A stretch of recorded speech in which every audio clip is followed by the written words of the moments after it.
We once again worship the Lord for giving us this beautiful opportunity to come around the emblems on the table.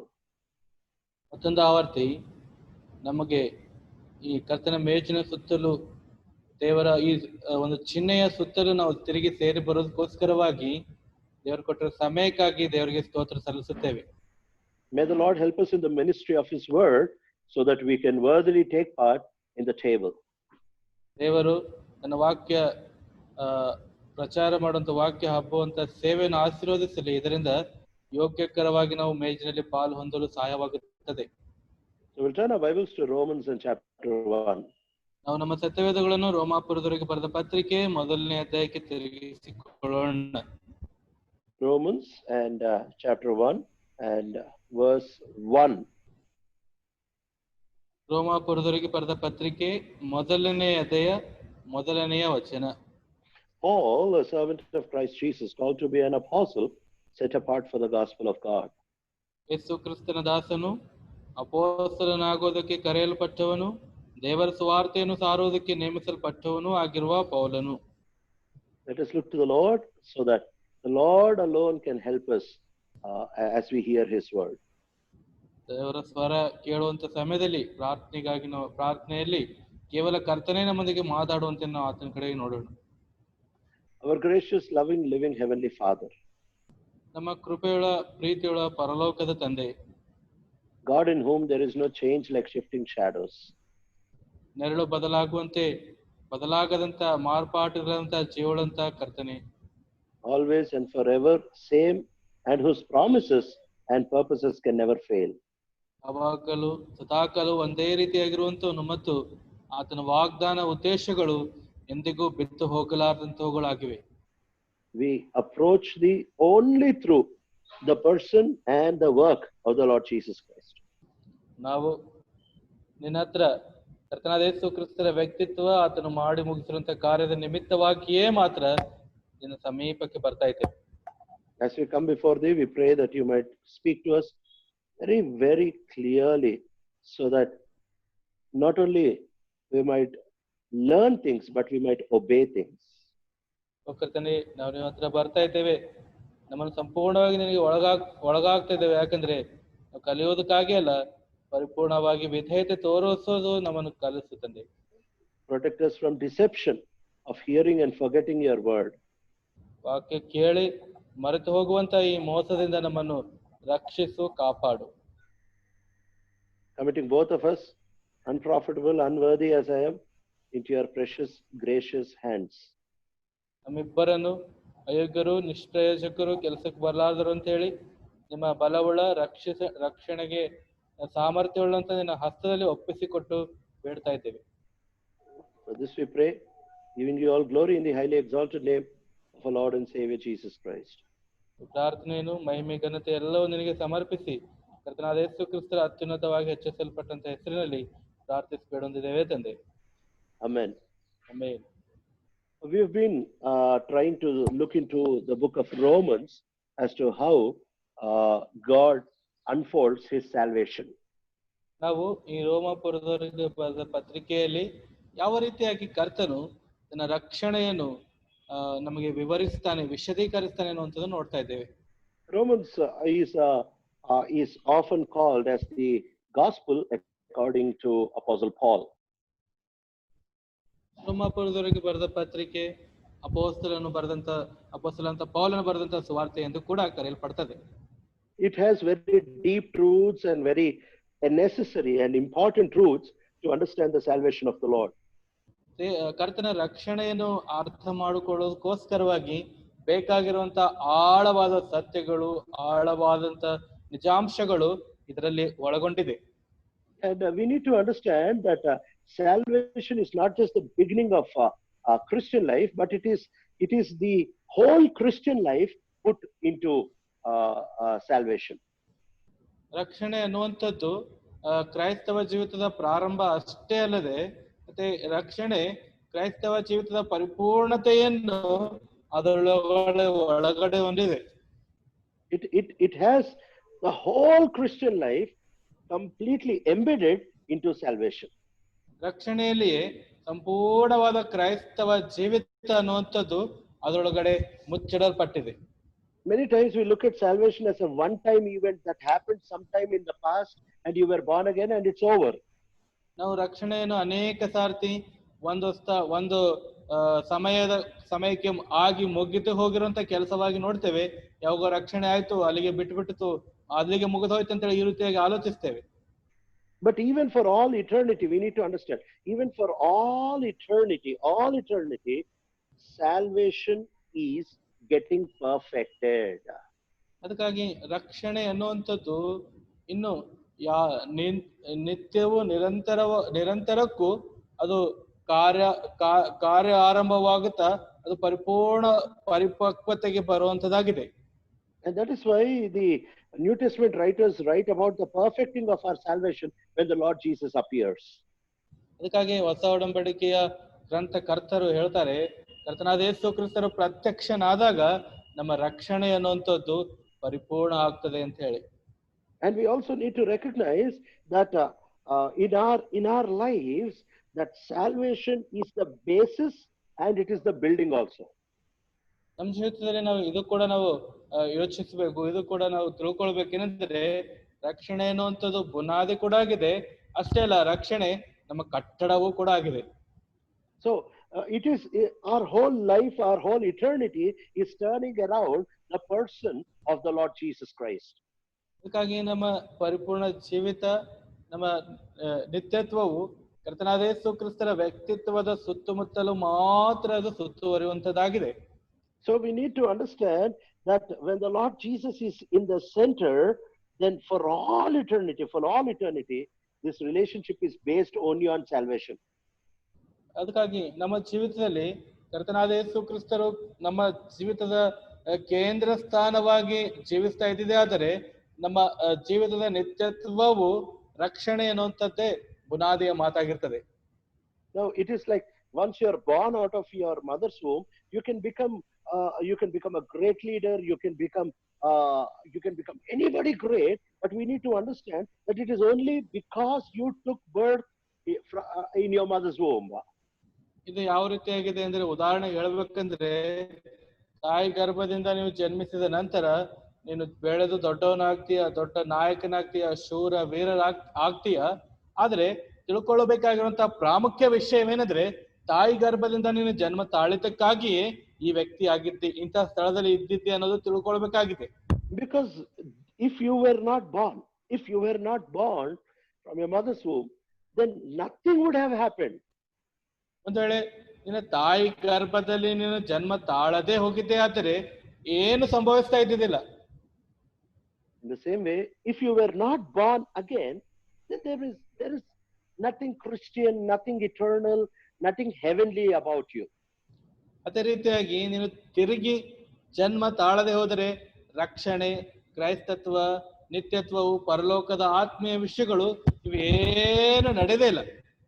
So the Romans, the book of the epistle to the Romans is a beautiful description of how beautiful and big the salvation of the Lord is.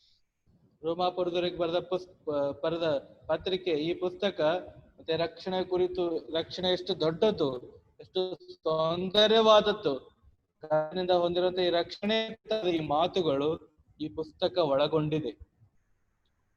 And here in verse 1 we see one very important phrase being written.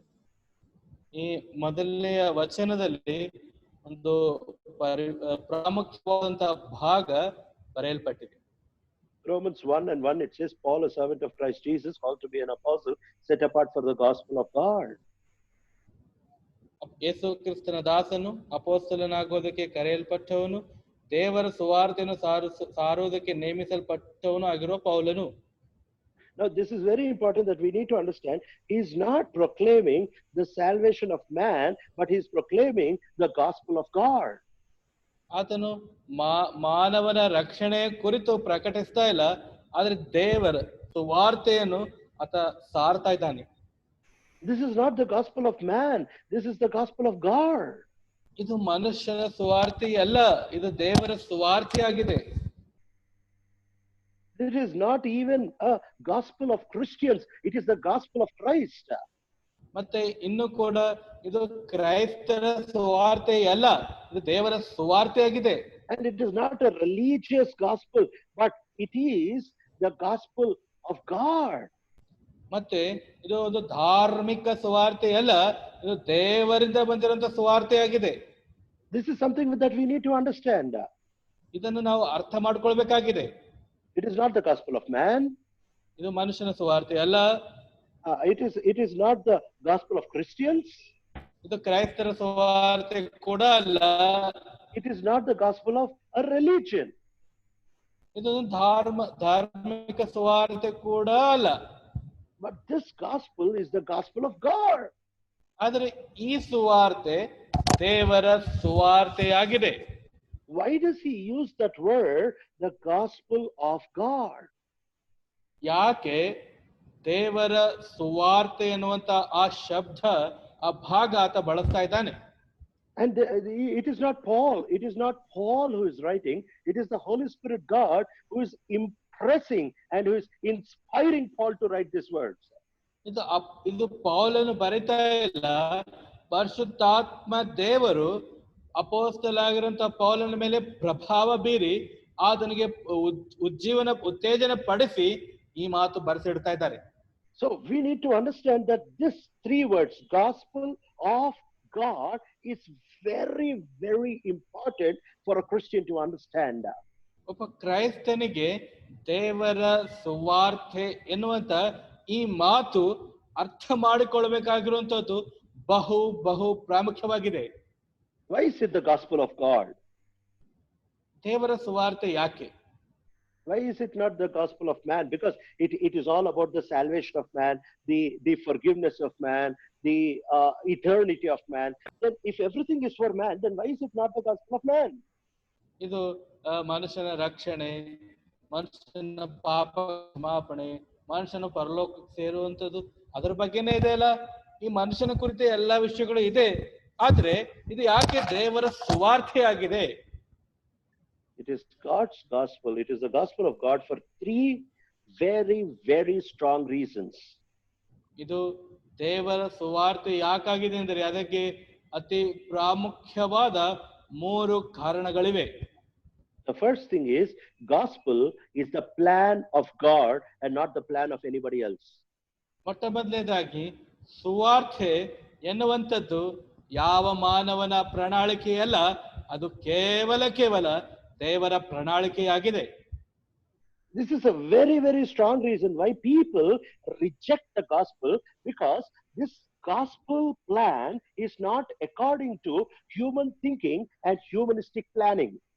ಅದಕ್ಕಾಗಿಯೇ ಮಾನವ ಕುಲ ಈ ಸುವಾರ್ತೆ ತಿರಸ್ಕರಿಸ್ತಾ ಇದೆ. ಯಾಕಂದ್ರೆ ಈ ಸುವಾರ್ತೆ ಎನ್ನುವಂಥದ್ದು ಮಾನವನ ಆಲೋಚನೆ, ಮಾನವನ ಪ್ರಣಾಳಿಕೆ, ಮಾನವನ ಇಚ್ಛೆಗೆ ಅನುಗುಣವಾಗಿ ಇದು ದೇವರ ಸುವಾರ್ತೆ ಇಲ್ಲ. Because the problem is, God has planned this gospel with his mind that is completely involved with his nature. ದೇವರು ತನ್ನ ಮನಸ್ಸಿನ ಸಂಪೂರ್ಣವಾದಂತ ಮೆದುಳು ಉಪಯೋಗಿಸಿಕೊಂಡು ತನ್ನ ಸ್ವಭಾವವನ್ನು ಒಳಗೊಂಡಿರುವಂತ ಈ ಸುವಾರ್ತೆಯನ್ನು ಆತನು ಪ್ರಣಾಳಿಕೆ ಹಾಕಿದ್ದಾನೆ. If this was man's gospel, then actually many people would be born again. Man can easily be convinced because it is human concept.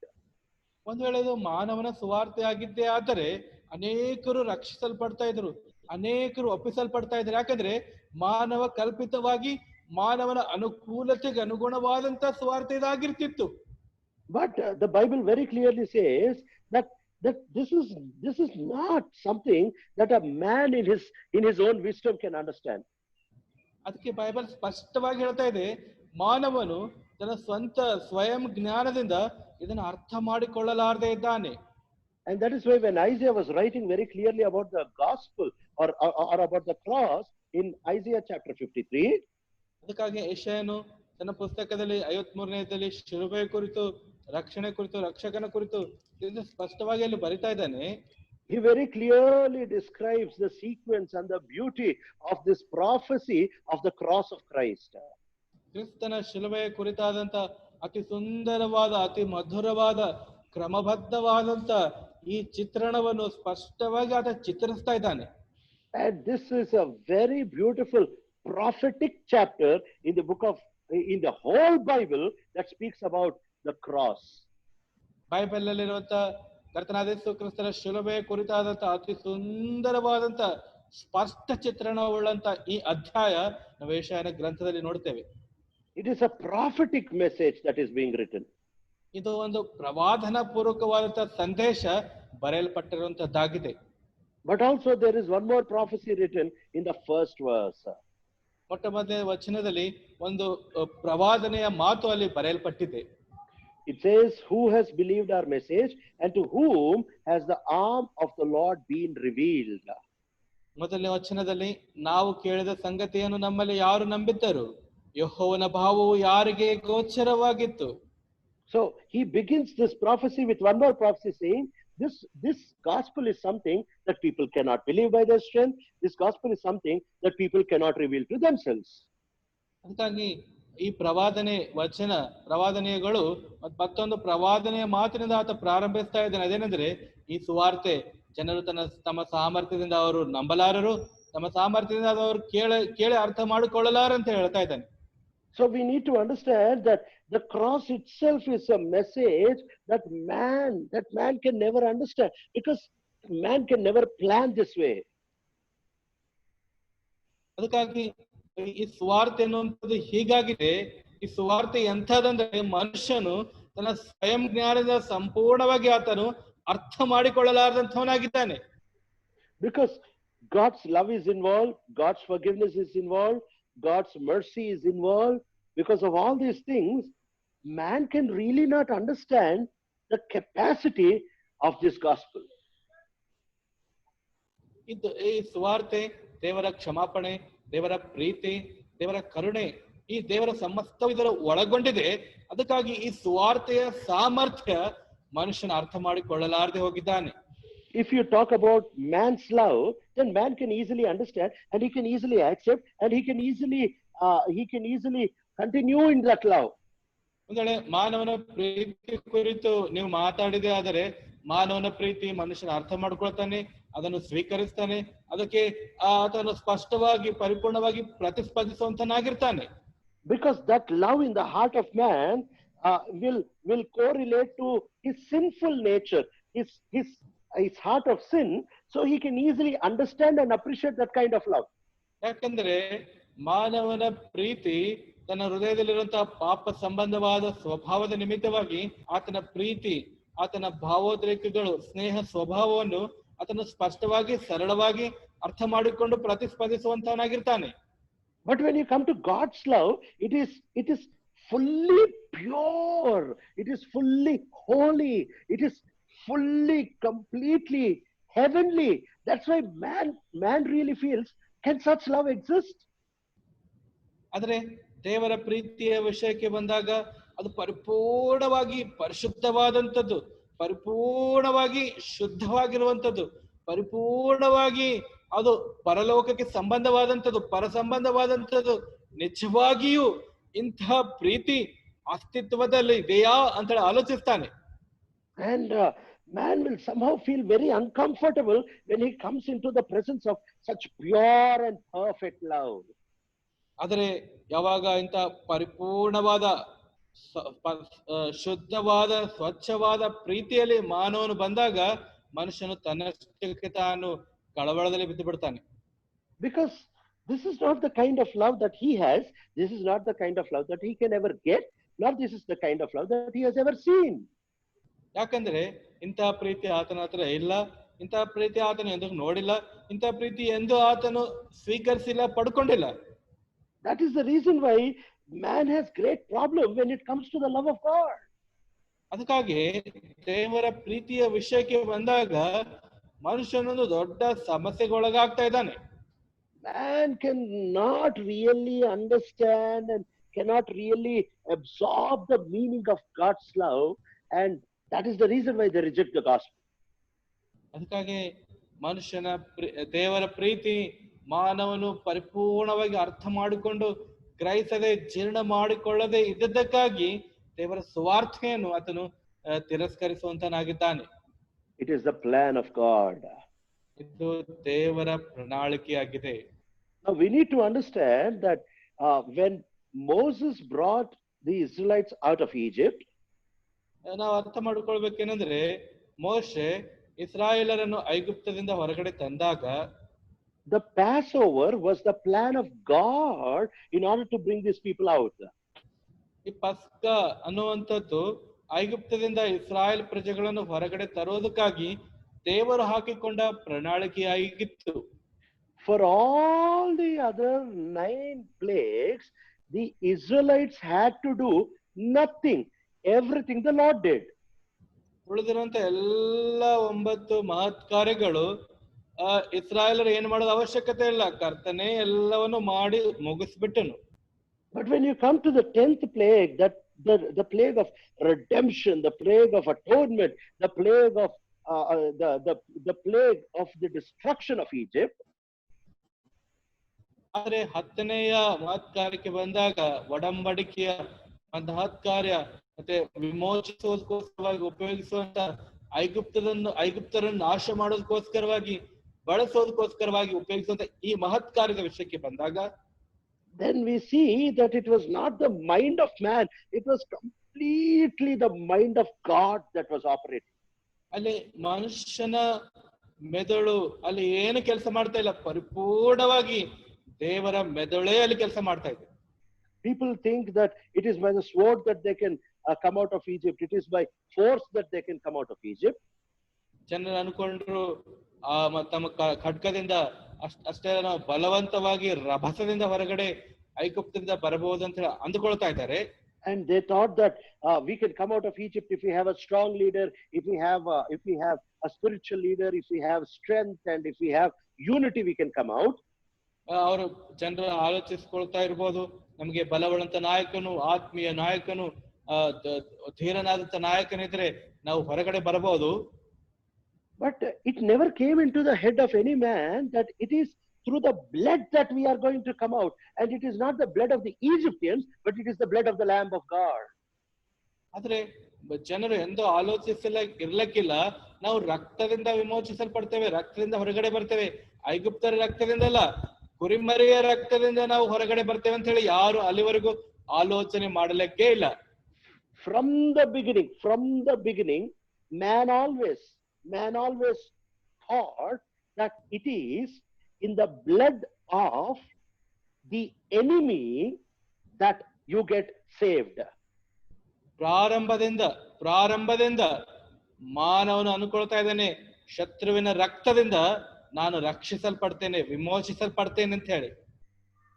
The brothers thought that through Joseph's blood, by killing Joseph, whom they looked at as an enemy, they can be better. ಸಹೋದರರು ಆಲೋಚಿಸಿಕೊಂಡರು, ಅಂದ್ರೆ ತಮಗೆ ಸಹೋದರನಾಗಿದ್ದರೂ ಕೂಡ ಯೋಸೇಫನನ್ನು ಶತ್ರು ಅಂತ ಹೇಳಿ ಭಾವಿಸಿಕೊಂಡು ಆತನ ರಕ್ತದಿಂದ ನಾವು ರಕ್ಷಿಸಲ್ಪಡ್ತೇವೆ ಅಥವಾ ಆತನ ರಕ್ತದಿಂದ ನಾವು ಒಳ್ಳೆ ಸ್ಥಾನದಲ್ಲಿ ಇರ್ತೇವೆ ಅಂತ ಹೇಳಿ ಅಂದ್ಕೊಂಡ್ರು. Esther and Mordecai thought that by killing Haman, the Jewish race can be safe. ಎಸ್ತೇರಳು ಮತ್ತೆ ಮೊರ್ದಕೈ ಅನ್ಕೊಳ್ತಾ ಇದ್ದಾರೆ, ಹಾಮಾನನನ್ನು ಕೊಲ್ಲುವುದರಿಂದ, ಹಾಮಾನನ ರಕ್ತ ಸುರಿಸೋದರಿಂದ ನಾವು ಯಹೂದ ಸಂತತಿಯನ್ನು ನಾವು ಕಾಪಾಡಬಹುದಂತ ಅಂದುಕೊಂಡರು. David thought that by killing Goliath, the lives of the Israelites are safe. ದಾವೀದನು ಆಲೋಚಿಸಿದನು, ಗೊಲ್ಯಾತನನ್ನು ಕೊಲ್ಲುವುದರಿಂದ ಇಸ್ರಾಯೇಲರ ಜೀವ ಉಳಿಸಬಹುದಂತ ಹೇಳಿ ಅಂದುಕೊಂಡನು. But you know, the thinking of God is so different. The thinking of God is by killing his own dear precious son on the cross, he is not killing an enemy, he is killing the Savior in order for us to be born again. ಆದ್ರೆ ಪ್ರಿಯರೇ, ಆಲೋಚಿಸ್ರಿ, ದೇವರ ಆಲೋಚನೆ ಎಂತಹ ಅಗಮ್ಯವಾದಂಥದ್ದು, ಎಷ್ಟು ವ್ಯತ್ಯಾಸ ಉಳ್ಳುವಂಥದ್ದು. ದೇವರು ತನ್ನ ಸ್ವತಃ ಅತಿ ಪ್ರಿಯನಾದಂತ ಮಗನನ್ನು ಕೊಲ್ಲುವುದರಿಂದ, ಅತಿ ಪ್ರಿಯನಾದಂತ ಮಗನ ರಕ್ತ ಸುರಿಸುವುದರಿಂದ ಆತನು ರಕ್ಷಣೆ ಉಂಟು ಮಾಡ್ತಾ ಇದ್ದೇನೆ.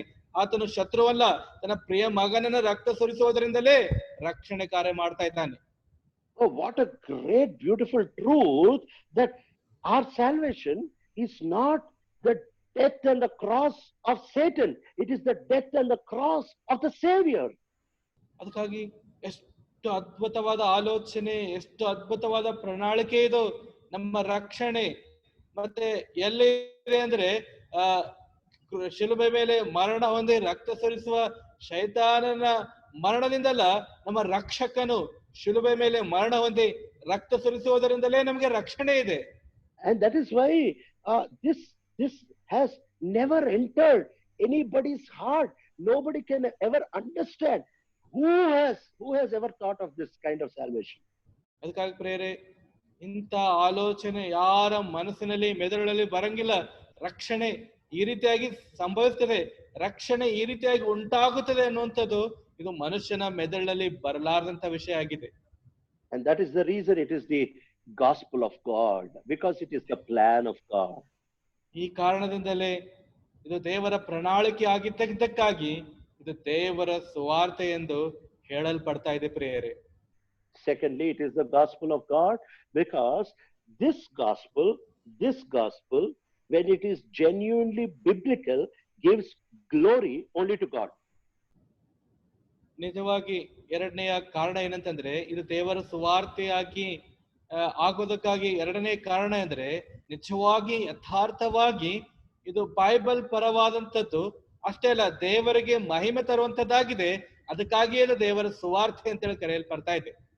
Any gospel, remember this, any gospel that has even a small pinhead glory for yourself is not biblical gospel.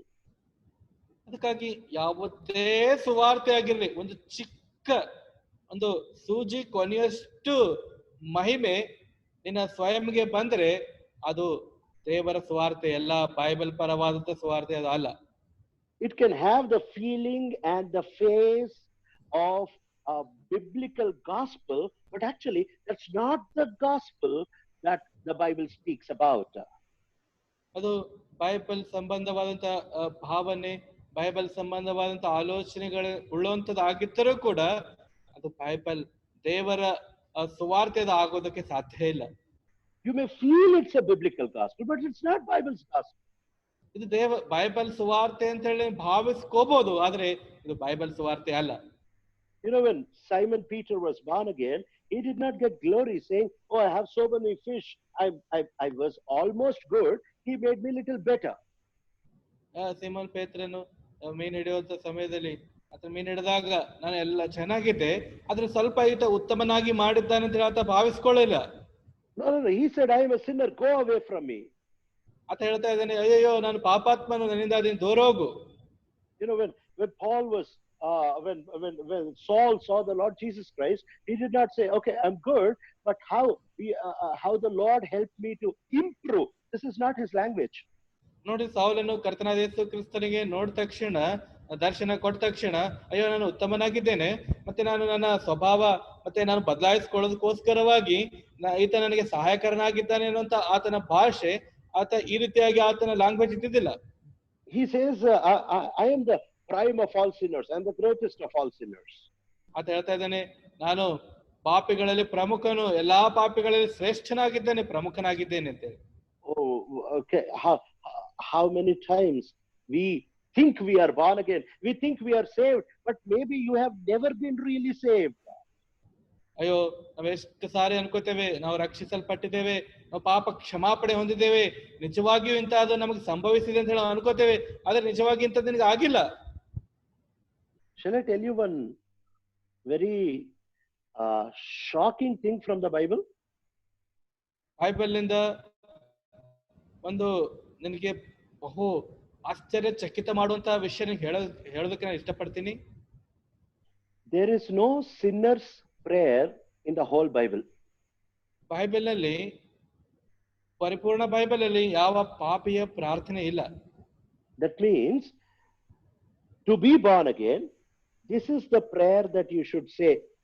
It is never written in the whole Bible. ನೋಡ್ರಿ, ಅರ್ಥ ಏನಂದ್ರೆ, ನೀ ರಕ್ಷಣೆ ಹೊಂದೋದಕ್ಕೋಸ್ಕರವಾಗಿ ಈ ತರಹದ ಪ್ರಾರ್ಥನೆ ಪ್ರಾರ್ಥಿಸ್ಬೇಕಂತೇಳಿ ಪರಿಪೂರ್ಣ ಬೈಬಲ್ದಲ್ಲಿ ಎಲ್ಲಿ ಕೂಡ ಇಲ್ಲ. It is not because you utter certain words, or you feel a certain way, or you understand a certain way that you are born again. ನೀನೇನೋ ಕೆಲವು ಮಾತುಗಳು ಉಚ್ಚರಿಸಿದ್ದಿ, ಅಥವಾ ನೀನು ಒಂದು ಯಾವುದೋ ವಿಧವಾಗಿ ಆಲೋಚಿಸಿದ್ದಿ, ಯಾವುದೋ ಒಂದು ವಿಧವಾಗಿ ಭಾವಿಸ್ತಾ ಇದ್ದಿ, ಇದರಿಂದ ನೀನು ರಕ್ಷಣೆ ಹೊಂದಿದ್ದಿ ಅಂತ ಹೇಳೋದಕ್ಕೆ ಇಲ್ಲ. It is not because you said, Lord, I am a sinner, I am a sinner. Just because you use that words doesn't mean that has become your salvation. ಕರ್ತನೇ ನಾನು ಪಾಪಿಯಾಗಿದ್ದೇನೆ ಅಂತ ಹೇಳಿ ನೀನು ಉಚ್ಚರಿಸುವುದರಿಂದ ನೀನು ರಕ್ಷಣೆ ಹೊಂದೋದಕ್ಕೆ ಅದು ಮಾರ್ಗ ಅಲ್ಲ. If that is the way, then almost every Christian, almost every religious person will definitely say, I am a sinner at least once in his lifetime. ಒಂದ್ ವೇಳೆ ಇದೇ ದಾರಿ ಆಗಿದ್ರೆ ಪ್ರತಿಯೊಬ್ಬ ಧಾರ್ಮಿಕ ವ್ಯಕ್ತಿ, ಪ್ರತಿಯೊಬ್ಬ ಕ್ರೈಸ್ತನು ತನ್ನ ಜೀವಿತದ ಅವಧಿಯಲ್ಲಿ ಯಾವುದೋ ಒಂದು ಸಾರ್ತಿ ಈ ಪ್ರಾರ್ಥನೆ ಅಥವಾ ಪ್ರಾರ್ಥಿಸಿರ್ತಾನೆ. So that is not a guarantee that word that you utter, I am a sinner, that word that you utter is not the guarantee that you are saved. ನಾನು ಪಾಪಿ ಆಗಿದ್ದೇನೆ ಅಂತ ಹೇಳಿ ನೀವು ಉಚ್ಚರಿಸುವಂತ ಆ ಮಾತುಗಳು ನೀನು ರಕ್ಷಣೆ ಹೊಂದಿರೋದಕ್ಕೆ ಖಚಿತತೆ ಕೊಡುವಂತವುಗಳು ಅಲ್ಲ. And we need to understand that it is not because of the tears that you shed that you are saved. ಅಥವಾ ನೀನು ಸುರಿಸುವಂತ ಕಣ್ಣೀರಿನ ನಿಮಿತ್ತವಾಗಿ ನೀನು ರಕ್ಷಿಸಲ್ಪಟ್ಟಿದ್ದಿ ಅಂತ ಹೇಳೋದಕ್ಕೆ ಸಾಧ್ಯ ಇಲ್ಲ. Because many people were saved even without shedding a small shedding even a single tear. ಯಾಕಂದ್ರೆ ಅನೇಕರು ಒಂದು ಚಿಕ್ಕ ಹನಿ ಕಣ್ಣೀರು ಸುರಿಸದೆ ರಕ್ಷಿಸಲ್ಪಟ್ಟಿದ್ದಾರೆ.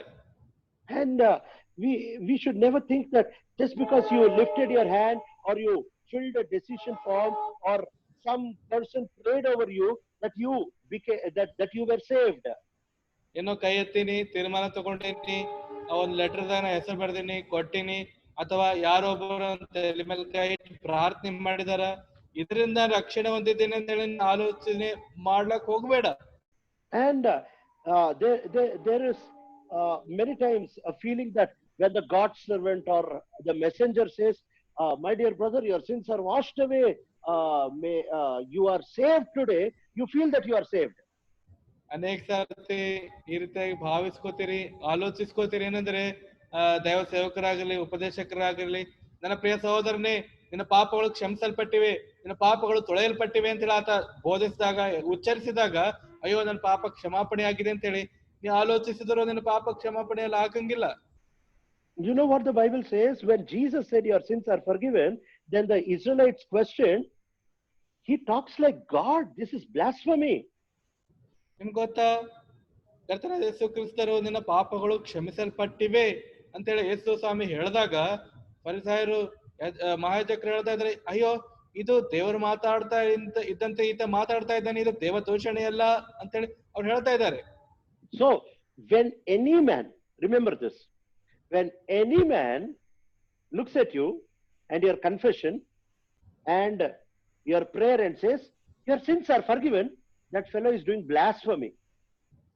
ಅದಕ್ಕಾಗಿ ಯಾವುದೇ ವ್ಯಕ್ತಿ ಆಗಲಿ ನಿಮ್ಮ ಪಾಪ ನೀವು ಪಶ್ಚಾತ್ತಾಪ ಪಡುವಂಥದ್ದು, ನಿಮ್ಮ ಪ್ರಾರ್ಥನೆ ನೋಡಿ ನಿಮ್ ಪಾಪ ಕ್ಷಮಾಪಣೆ ಆಗಿವೆ ಅಂತೇಳಿ ಒಂದು ವೇಳೆ ಆತ ಹೇಳಿದ್ರೆ ಅದು ದೇವರ ದೂಷಣೆ ಮಾಡುವಂತದ್ದಾಗಿದೆ. We have no right, no God servant, no saint, no great man of God has the right to say your sins are forgiven.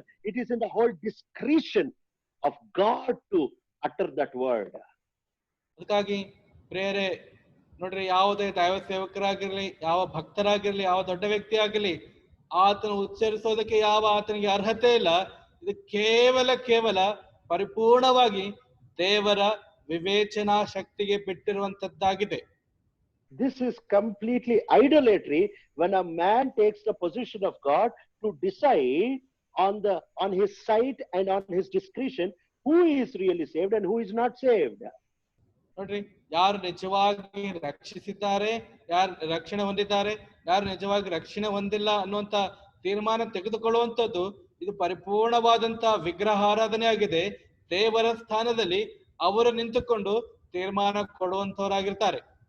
So maybe in case you are in this kind of deception, if you are thinking that day I lifted my hand, I filled, and some people think this God servant only gave me baptism, never think that these are proofs that you are saved. ಅದಕ್ಕಾಗಿ ನೀನು ಇಂಥ ಮೋಸದಲ್ಲಿ ಇದೆಯೋ ಏನೋ, ಒಂದಿನ ನಾನು ಕೈ ಎತ್ತಿದೆ, ನಾನು ಲೆಟರ್ದಾಗ ಹೆಸರು ಬರ್ಕೊಂಡೆ, ಅಥವಾ ಇಂಥ ಸೇವಕರೇ ನನಗೆ ದೀಕ್ಷಾಸ್ಥಾನ ಕೊಟ್ಟಿದ್ದಾರೆ ಅದಕ್ಕಾಗಿ ನಾನು ರಕ್ಷಣೆ ಹೊಂದಿದ್ದೇನೆ ಅನ್ನುವಂತ ಈ ವಿಷಯಗಳು ನಿನಗೆ ನೀನು ರಕ್ಷಣೆ ಹೊಂದಿರೋದಕ್ಕೆ ಖಾತ್ರಿ ಅಲ್ಲ, ಇದು ನೀನು ಮೋಸದಲ್ಲಿದ್ದೀಯಾ. No man or woman of God has the power or position to be able to say that I am telling that you are saved. ಯಾವ ದೇವರ ಮಾನವನಾಗಲಿ, ಯಾವ ದೇವರ ಸ್ತ್ರೀ ಆಗಲಿ, ನಿನ್ನ ಪಾಪಗಳು ಕ್ಷಮಿಸಲ್ಪಟ್ಟು ರಕ್ಷಣೆ ಹೊಂದಿದ್ದಿ ಅಂತ ಹೇಳೋದಕ್ಕೆ ಅವರಿಗೆ ಶಕ್ತಿ ಆಗಲಿ ಸ್ಥಾನವಾಗಲಿ ಇಲ್ಲವೇ ಇಲ್ಲ. It is God's capacity to pronounce those words. ಇದು ಕೇವಲ ದೇವರ ಸಾಮರ್ಥ್ಯ, ದೇವರ ಪರಿಪೂರ್ಣವಾದ ಶಕ್ತಿಯೇ ಆ ಮಾತು ಉಚ್ಚರಿಸುವಂತದ್ದಾಗಿದೆ. So the whole glory comes to God, because it is not because of the beauty of your prayer or not because you fully understood salvation. ಮತ್ತೆ ನಿನ್ನ ಪ್ರಾರ್ಥನೆಯ ಸೌಂದರ್ಯ ಆಗಿರಲಿ ಅಥವಾ ನೀನು ಪರಿಪೂರ್ಣವಾಗಿ ಅರ್ಥ ಮಾಡಿಕೊಂಡಿದ್ದೇ ಆಗಲಿ ಅಂತೇಳಿ ಈ ವಿಷಯದ ಮೇಲೆ ನಿನ್ನ ರಕ್ಷಣೆಯ ಖಚಿತತೆ ಇಲ್ಲ. And I want to tell you that many people say, I genuinely confessed. You feel you genuinely confessed. It is God who should feel that. ಅನೇಕರು ಅನ್ಕೋತಾರೆ, ನಾನು ನಿಜವಾಗಿ ಯಥಾರ್ಥವಾಗಿ ಪಶ್ಚಾತ್ತಾಪಟ್ಟು ಒಪ್ಪಿಕೊಂಡಿದ್ದೀನಿ, ಆದ್ರೆ ದೇವರು ಅದ್ರ ಬಗ್ಗೆ ನಿಜವಾಗಿ ಯಥಾರ್ಥವಾಗಿ ಒಪ್ಪಿಸಲ್ಪಡಬೇಕು. Otherwise it is a big lie. ಇಲ್ಲಾಂದ್ರೆ ಇದೊಂದು ದೊಡ್ಡ ಸುಳ್ಳು. If you are really saved, God willing, afterwards sometime later we'll look into the assurance of salvation. ಒಂದು ವೇಳೆ ನಿಜವಾಗಿ ನೀನು ರಕ್ಷಿಸಲ್ಪಟ್ರೆ, ರಕ್ಷಣೆ ಖಚಿತತೆ ನಿನಗೆ ಇದೆ ಅಂದ್ರೆ, ರಕ್ಷಣೆ ಖಚಿತತೆ ಕುರಿತಾದಂತ ವಿಷಯಗಳು ದೇವರ ಚಿತ್ತವಾದ್ರೆ ಬರುವಂತ ದಿನಗಳಲ್ಲಿ ನಾವು ನೋಡೋಣ. And thirdly, this is the gospel of God. This is the gospel of God because God is the gospel.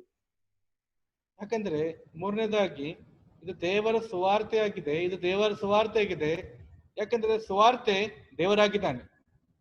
Remember this, the gospel of God is gospel of God because God is the gospel. ದೇವರ ಸುವಾರ್ತೆ ಇದಾಗಿದೆ ಯಾಕಂದ್ರೆ ಸುವಾರ್ತೆ ಶುಭವಾರ್ತೆ ಯಾರಾಗಿದ್ದಾರೆ? ಸ್ವತಃ ದೇವರೇ ಆಗಿದ್ದಾನೆ.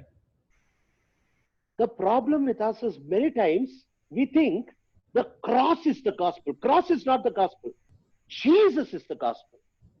ನಮಗಿರುವಂತ ಸಮಸ್ಯೆ ಏನಂದ್ರೆ ಶಿಲುಬೆಯನ್ನು ಸುವಾರ್ತೆ ಅನ್ಕೋತೇವೆ, ಆದ್ರೆ ನಿಜವಾದಂತ ಶುಭವಾರ್ತೆ ಏನಂದ್ರೆ ಯೇಸು ಕ್ರಿಸ್ತರು ಶುಭವಾರ್ತೆ ಆಗಿದ್ದಾರೆ. It is the whole person. It is the whole person of Christ that you need to accept, not just the work of the cross that you need to accept. ಪರಿಪೂರ್ಣವಾಗಿ ಕ್ರಿಸ್ತನ ವ್ಯಕ್ತಿತ್ವ, ಪರಿಪೂರ್ಣವಾಗಿ ಕ್ರಿಸ್ತನ ಗುಣಲಕ್ಷಣಗಳನ್ನು ನಾವು ಕೊಡಬೇಕಾಗಿದೆ. ಕೇವಲ ಶಿಲುಬೆಯ ಕಾರ್ಯವನ್ನು ಮಾತ್ರವಷ್ಟೇ ಅಲ್ಲ. Many times we accept the thing, we accept the event, we accept the cross of Christ, but we don't accept the person of Christ. ಅನೇಕ ಸರ್ತಿ ಶಿಲುಬೆಯ ಕ್ರಿಸ್ತನ ಆ ಕಾರ್ಯ, ಶಿಲುಬೆ ಮೇಲೆ ಕ್ರಿಸ್ತನ ಮಾಡಿರುವಂತ ಆ ಕಾರ್ಯ, ಆ ವಿಷಯವನ್ನು ನಾವು ಅಂಗೀಕರಿಸ್ತೇವೆ, ಆದ್ರೆ ಕ್ರಿಸ್ತನ ಪರಿಪೂರ್ಣ ಸ್ವಭಾವವನ್ನು ನಾವು ಸ್ವೀಕರಿಸಿಕೊಳ್ಳೋಗಿಲ್ಲ. And this is the problem in the Gospels. ಇದು ಸುವಾರ್ತೆಯಲ್ಲಿ ಇಂಥ ಸಮಸ್ಯೆ ಉಳ್ಳವರಾಗಿದ್ದಾರೆ. Because when many people were following the Lord Jesus Christ, ಅನೇಕರು ಕರ್ತನಾದ ಯೇಸು ಕ್ರಿಸ್ತರಿಗೆ ಹಿಂಬಾಲಿಸ್ತಾ ಇರುವಾಗ, then the Lord looks at them and he tells them, you people are not following me for who I am, but you people are following me because of the bread that I gave, because of the food that I gave you. ಅನೇಕರು ಯೇಸು ಕ್ರಿಸ್ತರಿಗೆ ಹಿಂಬಾಲಿಸ್ತಾ ಇರುವಾಗ ಯೇಸು ಕ್ರಿಸ್ತರು ಹೇಳ್ತಾ ಇದ್ದಾರೆ, ನೀವೆಲ್ಲ ನನಗೆ ಯಾಕೆ ಹಿಂಬಾಲಿಸ್ತಾ ಇದ್ದೀರಿ ಅಂತಂದ್ರೆ, ನಾನು ನಿಮಗೆ ಕೊಟ್ಟಿರುವಂತ ಆ ಊಟದ ನಿಮಿತ್ತವಾಗಿ ಹಿಂಬಾಲಿಸ್ತಾ ಇದ್ದೀರಿ ಹೊರತು ನಾನ್ ಯಾರಾಗಿದ್ದೇನೋ ನೀವು ತಿಳ್ಕೊಂಡು ಹಿಂಬಾಲಿಸ್ತಾ ಇಲ್ಲ. And all these people died seeing the Lord, hearing the Lord, receiving from the Lord, but without being saved. ಎಲ್ಲ ಜನರು ಕರ್ತನನ್ನು ನೋಡಿ ಕರ್ತನನ್ನು ಸ್ವೀಕರಿಸಿಕೊಂಡು ಕರ್ತನ ಮಾಡಿರುವಂತವುಗಳೆಲ್ಲ ಪಡ್ಕೊಂಡು ಸತ್ತು ಹೋಗ್ತಾ ಇದ್ದಾರೆ, ಆದರೆ ಕರ್ತನನ್ನು ಅವ್ರು ಸ್ವೀಕರಿಸಿಕೊಳ್ಳಲಿಲ್ಲ. But you know who was saved? Not those who just received something from God, but who received God into their lives. ರಕ್ಷಿಸಲ್ಪಟ್ಟಂತವ್ರು ಯಾರು ಗೊತ್ತಾ? ದೇವರಿಂದ ಹೊಂದಿರುವಂತವುಗಳನ್ನು ಸ್ವೀಕರಿಸಿಕೊಂಡಂತವರಲ್ಲ, ದೇವರನ್ನೇ ಸ್ವೀಕರಿಸಿಕೊಂಡಂತವರೇ ರಕ್ಷಿಸಲ್ಪಡ್ತಾ ಇದ್ದಾರೆ. And that is very clear in John chapter 1 and verse 11. ಅದು ಸ್ಪಷ್ಟವಾಗಿ ಯೋಹಾನ ಸುವಾರ್ತೆ 1ನೇ ಅಧ್ಯಾಯ 11ನೇ ವಚನದಲ್ಲಿ ಬರೆಯಲ್ಪಡ್ತಾ ಇದೆ.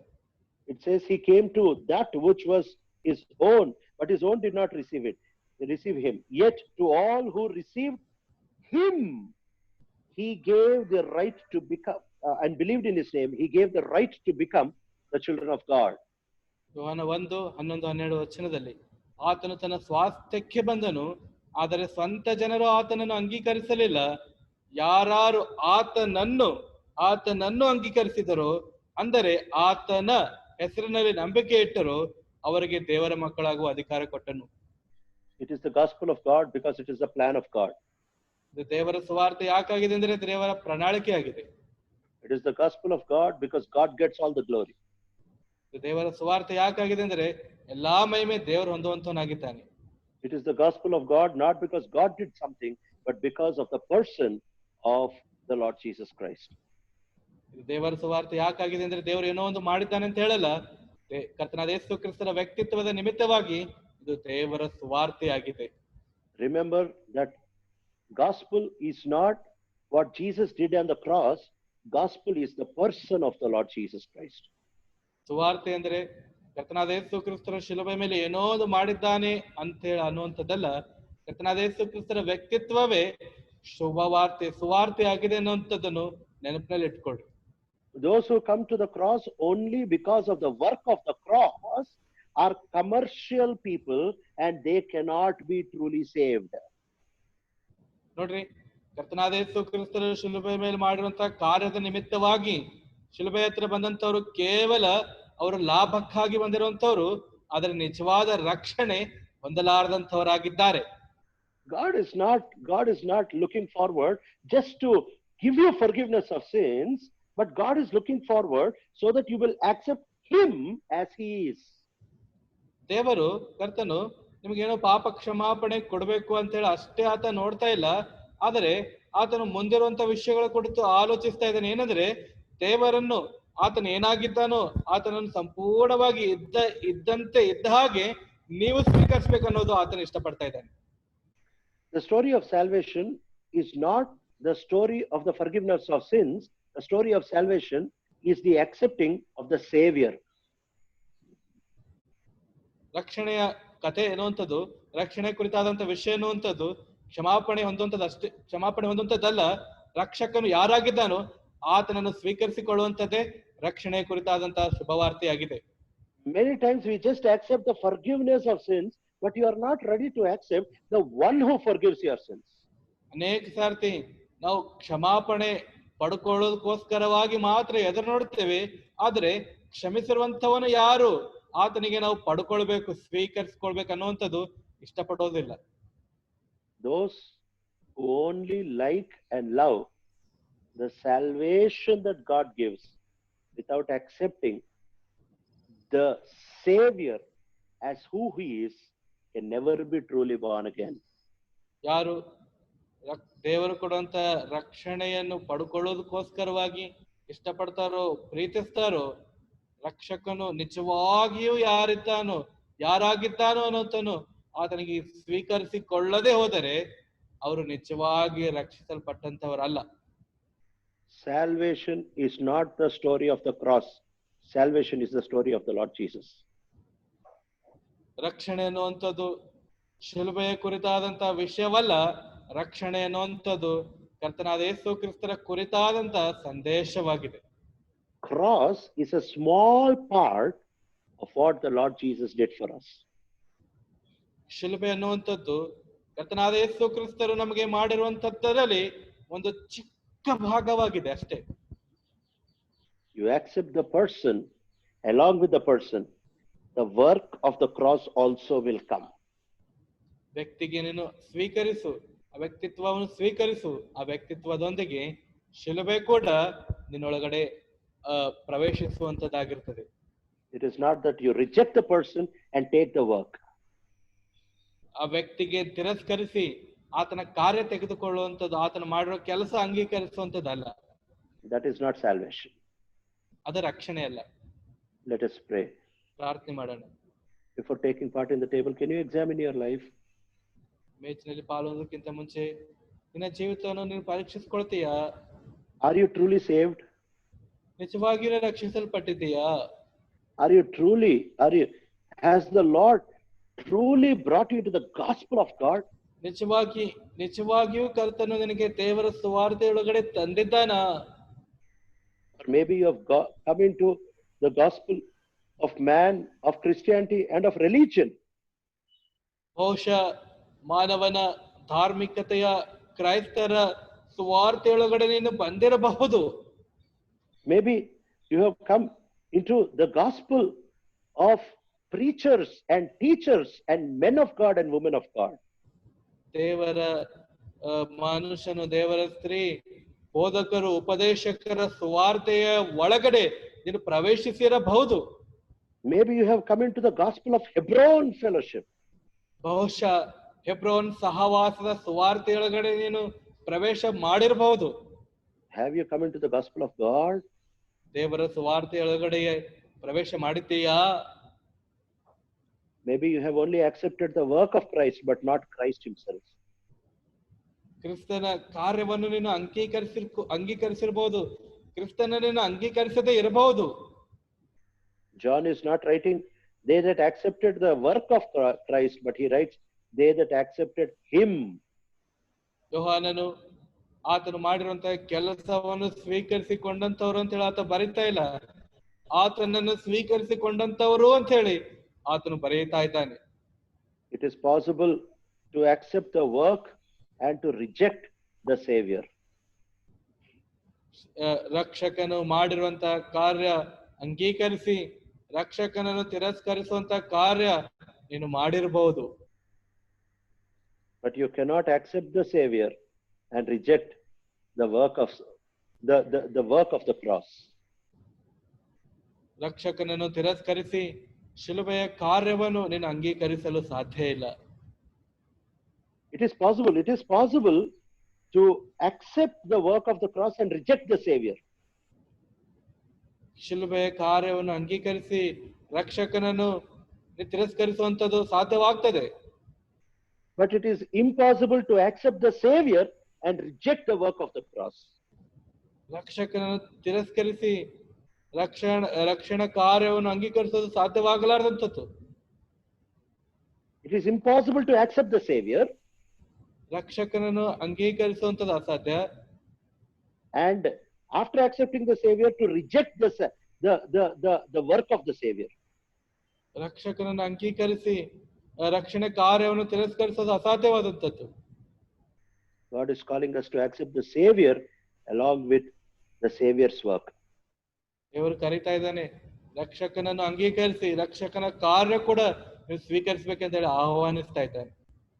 Gracious, loving, living Heavenly Father, ಕೃಪೆಯುಳ್ಳಂತ ಪರಲೋಕದ ಜೀವಳಂತ ತಂದೆ, we pray that you might bring us into the gospel of God. ನಾವು ಪ್ರಾರ್ಥಿಸ್ತೇವೆ, ದೇವರ ಸುವಾರ್ತೆಯಲ್ಲಿ ನಮ್ಮನ್ನು ತೆಗೆದುಕೊಂಡು ಬನ್ನಿ. Help us to live worthy lives for you. ನಿನಗೋಸ್ಕರವಾಗಿ ಯೋಗ್ಯಕರವಾದ ಜೀವಿತ ಜೀವಿಸಲು ಸಹಾಯ ಮಾಡ್ರಿ. Jesus' precious name we pray. ಯೇಸು ಕ್ರಿಸ್ತನ ಪ್ರಶಸ್ತವಾದಂತ ಹೆಸರಿನಲ್ಲಿ ಪ್ರಾರ್ಥಿಸ್ತಾ ಇದ್ದೇವೆ ತಂದೆ. Amen. Amen. Now may the grace of God the Father, the love of Jesus Christ his Son, and the eternal communion of the Holy Spirit rest and abide with us both now and forevermore. Amen. Amen. We praise God for bringing people to his house physically to worship the Lord. ಶಾರೀರಿಕವಾಗಿ ಮತ್ತೆ ನಾವು ದೇವರ ಮನೆಯಲ್ಲಿ ದೇವರು ತನ್ನ ಜನರಿಗೆ ದೇವರು ತಂದಿದ್ದಕ್ಕಾಗಿ ದೇವರಿಗೆ ಸ್ತೋತ್ರ ಸಲ್ಲಿಸ್ತೇವೆ. And we pray that the Lord might keep everybody safe wherever they are, whether you are at home or whether you have come to physically worship the Lord. ನೀವು ಮನೆಯಲ್ಲಿ ಆಗಿರ್ಲಿ ಮತ್ತೆ ದೇವರ ಮನೆಯಲ್ಲಿ ಬಂದು ನೀವು ಆರಾಧಿಸೋದಕ್ಕೋಸ್ಕರವಾಗಿ ನೀವು ಬಂದಿದ್ದರೂ ಕೂಡ ದೇವರು ನಿಮಗೆ ಆರೋಗ್ಯಕರವಾಗಿ ಇರಲಿ ಅಂತ ಹೇಳಿ, ದೇವರ ಮಕ್ಕಳಿಗೆ ಆರೋಗ್ಯಕರವಾಗಿರಲಿ ಅಂತ ಹೇಳಿ ಪ್ರಾರ್ಥಿಸ್ತೇವೆ. Continue to pray for the household of faith, for those who are suffering in many ways. ಅನೇಕ ವಿಧಾನದಲ್ಲಿ ವಿಶ್ವಾಸ ಕುಟುಂಬಕ್ಕೆ ಸಂಬಂಧಪಟ್ಟಂತವರು ಬಾಧೆ ಶ್ರಮೆ ಅನುಭವಿಸ್ತಾ ಇದ್ದಾರೆ, ಅವರಿಗೋಸ್ಕರವಾಗಿ ಸತತವಾಗಿ ಪ್ರಾರ್ಥನೆಯಲ್ಲಿದೆ. And in case many people they could not come this week, in case if you comply to the government directives and you want to come, then when our representatives call you, please tell them that next week you will come. ದಯಮಾಡಿ ಕೆಲವರು ಬಂದಿದ್ದಾರೆ, ಕೆಲವರು ಬರದೇ ಇರಬಹುದು. ಸರ್ಕಾರಿ ನಿಯಮದ ಪ್ರಕಾರವಾಗಿ ರೂಪರೇಷೆಗಳ ಅನುಗುಣವಾಗಿ ನೀವು ಬರೋದಕ್ಕೋಸ್ಕರ ಒಂದು ವೇಳೆ ಸಿದ್ಧವಾಗಿದ್ದೇ ಆದರೆ ಅವರ ಪ್ರತಿನಿಧಿಗಳು ನಿಮ್ಮೊಂದಿಗೆ ನಿಮ್ಗೆ ಫೋನ್ ಮಾಡಿದಾಗ ಅವರಿಗೆ ನೀವು ನಿಮ್ಮ ಬರುವಿಕೆಯ ಕುರಿತು ತಿಳಿಸ್ರಿ. ಮತ್ತೆ ದೇವರ ಚಿತ್ತವಾದರೆ ಬರುವಂತ ವಾರದಲ್ಲಿ ನೀವು ದೇವರ ಮನೆಗೆ ಬರಬಹುದು. And there is no compulsion. It is not that when you come to the house of God only you are doing something spiritual. Wherever you are, when you are right with the Lord, it is spiritual. ಇದೇನು ಬಲವಂತವಾದಂತ ವಿಷಯವಲ್ಲ, ಒತ್ತಾಯಪೂರ್ವಕವಾದಂತ ಮಾತಲ್ಲ. ದೇವರ ಮನೆಗೆ ಬಂದ್ರೆ ಮಾತ್ರ ನೀವು ಆತ್ಮಿಕ ಕ್ರಿಯಾ ಚಟುವಟಿಕೆಯಲ್ಲಿ ಇದ್ದೀರಿ ಅಂತ ಹೇಳಿ ಅಲ್ಲ, ನೀವು ಎಲ್ಲಿರುವಂತಹ ಸ್ಥಳದಲ್ಲಿ ದೇವರನ್ನು ಆತ್ಮೀಯ ರೀತಿಯಿಂದ ನೀವು ಆರಾಧಿಸಬಹುದು, ಆತ್ಮೀಯ ಕ್ರಿಯಾ ಚಟುವಟಿಕೆಯಲ್ಲಿ ಮುಂದೆ ಸಾಗಬಹುದು. And there is no compulsion that you should hear only our channel and our message. Wherever you feel that you get real spiritual food, you are free to take spiritual food. ಮತ್ತೆ ನಮ್ಮ channel ನಮ್ಮ ಸಂದೇಶಗಳೇ ನೀವು ಕೇಳಬೇಕಂತ ಹೇಳಿ ಇದೇನು ಬಲವಂತವಾದಂತ ವಿಷಯವಲ್ಲ. ನಿಮಗೆ ಎಲ್ಲಿ ಆತ್ಮೀಯ ಆಹಾರ, ಸರಿಯಾದಂತ ಆತ್ಮೀಯ ಪೋಷಣೆ ಸಿಗುವಂತ ಮಾತುಗಳು, ದೇವರ ಸಂದೇಶಗಳು, ದೇವರ ವಾಕ್ಯಗಳು ಬರ್ತಾವೋ ಆ ವಾಕ್ಯಗಳನ್ನು ನೀವು ಕೇಳಬಹುದು, ಕೇಳಿ ಆತ್ಮಿಕವಾಗಿ ಮುಂದೆ ಸಾಗಬಹುದಾಗಿ ನಿಮಗೆ ನಾವು ತಿಳಿಸ್ತಾ ಇದ್ದೇವೆ. Pray that the Lord might heal the land and bring us together with all freedom as in the days ago. ಪ್ರಾರ್ಥಿಸ್ರಿ, ದೇಶವನ್ನು ದೇವರು ಸ್ವಸ್ಥ ಮಾಡಲಿ, ಧಾರಾಳವಾಗಿ ಸ್ವತಂತ್ರವಾಗಿ ಬರುವಂತ ದಿನಗಳಲ್ಲಿ ನಾವು ಕರ್ತನ ಸನ್ನಿಧಿಯಲ್ಲಿ ಸೇರಿ ಆರಾಧಿಸಲಿಕ್ಕೆ ನಮಗೆ ಸ್ವಾತಂತ್ರ್ಯ ಧಾರಾಳತೆ ಸಿಗುವುದಕ್ಕಾಗಿ. May the Lord bless you and keep you. ಕರ್ತನ ನಿಮ್ಮನ್ನು ಆಶೀರ್ವದಿಸಲಿ, ನಿಮಗೆ ಸುರಕ್ಷಿತವಾಗಿ ಕಾಪಾಡಲಿ. Praise the Lord.